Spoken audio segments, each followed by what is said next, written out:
बिस्मिल्लाहिर्रहमानिर्रहीम। अस्सलामुअलैकुम। News views YouTube channel पर तमाम दोस्तों को खुशामदीद। दोस्तों, जैसा कि वीडियो के थंबनेल से ज़ाहिर है कि आज हम बात करने वाले हैं स्टेट बैंक ऑफ पाकिस्तान के रास्त इंस्टेंट पेमेंट सिस्टम के बारे में। तो इंस्टेंट पेमेंट सिस्टम जो है ये रास्त के नाम से स्टार्ट कर दिया गया और तमाम बैंक्स ने अपनी ऑनलाइन बैंकिंग एप्लीकेशन में भी और अपनी ऑनलाइन बैंकिंग में इस जो ऑप्शन है इसको ऐड कर दिया है और अब आप इसको आसानी से यूज़ कर सकते हैं। तो छोटा सा इंट्रोडक्शन कि रास्त है क्या। रास्त जो है वो आपको थोड़ी सी आसानी देगा। ये सिर्फ़ उन लोगों के लिए है जिनके बैंक अकाउंट्स ऑलरेडी हैं। स्पेशली कारोबारी लोगों के लिए ये काफ़ी फ़ायदेमंद चीज़ है। हो सकता है थोड़ा टाइम गुजरने के बाद ये आम आदमी के लिए भी उसी तरह से आसान हो जाए जिस तरह से, जाहिर बात है जिन भी लोगों के बैंक अकाउंट्स हैं ये सभी लोगों के लिए बहुत एक फ़ायदेमंद चीज़ है कि आप अगर किसी को पेमेंट करते हैं या किसी से पेमेंट रिसीव करते हैं तो वो आपको विदिन सेकंड आपके अकाउंट में मिल जाएगी।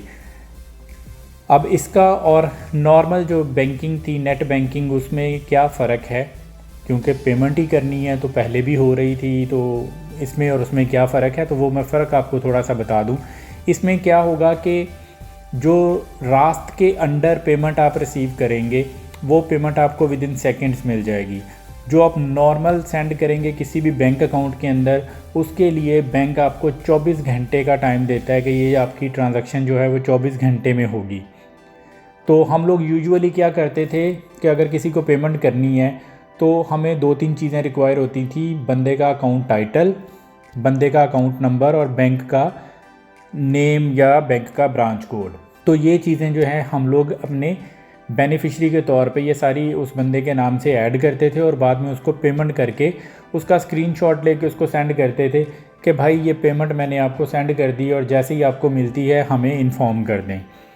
तो वो पेमेंट सम टाइम 10 मिनट में भी हो जाती थी, लेकिन सम टाइम ऐसा भी होता था कि वो पेमेंट पूरा दिन भी नहीं जाती थी और जब तक वो पेमेंट अगले बंदे को रिसीव नहीं होती थी सेंडर को ये थोड़ी सी परेशानी लगी रहती थी कि कुछ प्रॉब्लम ना हो जाए।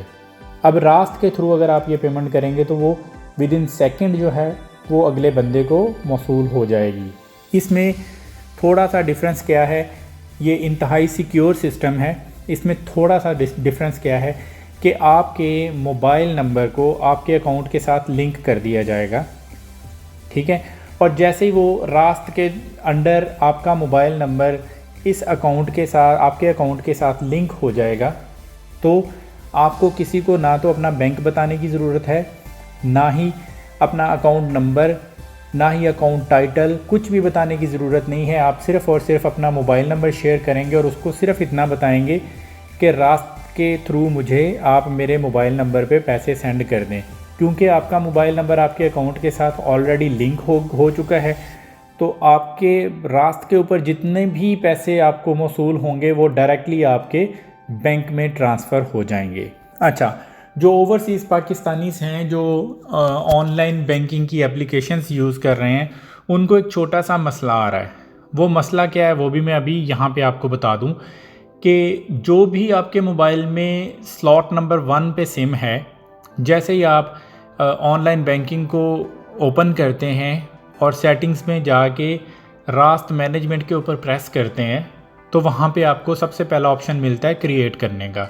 जैसे ही आप उस अकाउंट को क्रिएट करने की कोशिश करते हैं तो वो आपको बोलता है कि ये आपका बैंक है जिसको आपने लिंक करना है और ये आपका मोबाइल नंबर है। और वो क्या करता है कि आपका सिम नंबर 1 जो होता है उसका नंबर खुद ही ऑटोमेटिकली उठा लेता है। और यूजुअली जितने भी पाकिस्तानी मुल्क से बाहर हैं जो ओवरसीज़ पाकिस्तानीज़ हैं उनके पास जो है इंटरनेशनल सिम होती है तो वो वहाँ पे इंटरनेशनल नंबर ले रहा है और वो इंटरनेशनल नंबर आप वहाँ पे कोई ऑप्शन नहीं है चेंज करने की। तो आप लोग इस बात को लेके बिल्कुल परेशान ना हो।